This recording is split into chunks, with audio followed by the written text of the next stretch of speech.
My name is Francis Massey. I'm doing electrical engineering at Polytechnic, majoring in electronics and telecommunications. I'm part of the team. We won REEF proof of concept in heat extraction from compost. My name is Charles Fitsego. I'm doing my third year electrical engineering, majoring in electronics and telecommunication. My name is Gerard Nglowe. I'm a student at the Polytechnic. I'm studying. I'm doing my degree in electrical engineering. I'm a part of the team. We received an award from the REEP. From the REEP, we are actually researching on extracting heat from the compost.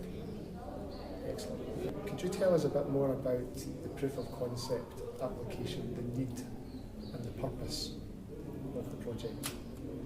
Okay, the purpose of our project, as I said, we are doing heat extraction from compost. Also, purpose of doing this project is we're trying to reduce the amount of garbage that's being found in the environment. Considering, for example, Lilongwe, which is the capital city of Malawi, in a year they almost produce about 637,000 tons of garbage, and then most of this garbage is being thrown in the landfills. So we're trying to reduce this amount of garbage from the landfills so that it can be used as a recycling. Okay, and by reducing this and recycling it, you're going to do something with it that's useful. Yeah. Tell us about that.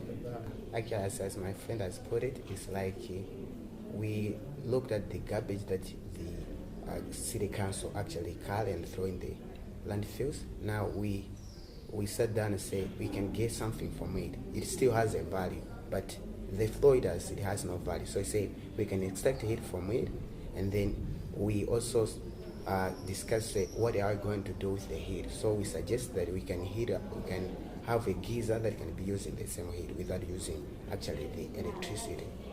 We're also going to have as manure as an end product, because actually when we are composting, farmers actually the main product is the manure, and the heat is just a byproduct, and they don't actually use it. So we said we're going to have a byproduct as our main product, that is the heat, and then the manure going to be our byproduct. So it's like we are winning two things. Actually, we're going to have manure, and then at the same time using the heat that is being wasted in composting. So the main output is heat. Yes. Our main idea. And the application of this heat is for what?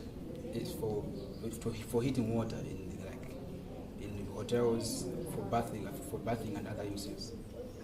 So the main customers and beneficiaries from this product, or the main customers for this product, will be who, do you think? Okay, our main target is people in the rural areas. The thing is, like for example, Malawi, we don't have, let's say, enough power lines to supply maybe in the local villages. So most of the people there, when they want to cook or they want, let's say, to warm some water for bathing, they have to use firewood. So even though we know that maybe the heat that's being produced from our project may not be enough maybe for cooking, but at least for warming water it will be enough, because from the research we've done, the temperature almost reached about 51 degrees Celsius, and that temperature was actually recorded maybe on the surface. But then if the measurement was actually taken from the actual compost, we think maybe it would be more than that. So this amount of temperature, assuming 61 degrees or 60 degrees, is enough to warm some water. So instead of them using firewood to heat water, they could actually use this system to warm the water. So tell us a little bit more about the way that this proof of concept will work, so the stages and what you intend to exactly prove. Okay, our stage, first of all, we had our first prototype. We used different materials that are locally found, so that even in the villages will be found. In that prototype, we tried to analyze which materials are best, and we are still analyzing, because we'll be doing that now and again until we reach until we find the materials that are best to produce much heat. So right now we are having the second trial, of which this is one he's saying it reached 51 degrees, and we are still looking forward to see which materials are going to be used first. what materials have you had the most success with in this second prototype that achieved 51 degrees? Okay, we were looking at the balance of the material because we have the materials which are rich in the protein and then others in the carbon. So actually we are trying to balance the carbon to nitrogen ratio. So we're looking at that material, and then in our second trial we used the banana peels, and then we also used the Irish potato peels, and then we also used the sawdust actually to bring up to balance actually carbon with the nitrogen, because we had manure, cow dung, and then also the other manure. So it's like we had a lot of proteins, actually material which were actually rich in protein. So we want to come up with the material that can actually balance up. Great. And with that second prototype, you've achieved 51 degrees. Are you happy with that, or are you moving on to try something else? What's the next step for you? Okay, our next step is to try, because we're targeting about maybe 70 something degrees Celsius. Because 51 degrees, that's not enough for us. So we're targeting 70 something. So keep on trying to reach the 70 something, like 75 degrees Celsius. Who do you think would pay for this? Somebody needs to buy this product. So are you thinking that the rural communities would buy this product, or you're thinking that perhaps somebody may subsidise the programme? Okay, actually our plan was to use the government, like the agricultural organizations, so they could help us spread this kind of new improvement. Actually I won't have to put much effort, because normally most people in the rural areas, they know a bit much about decomposition, or they're making compost, like manure. But then the thing that they don't know is that when they're making manure, they actually make it maybe outside, maybe somewhere just which is plain.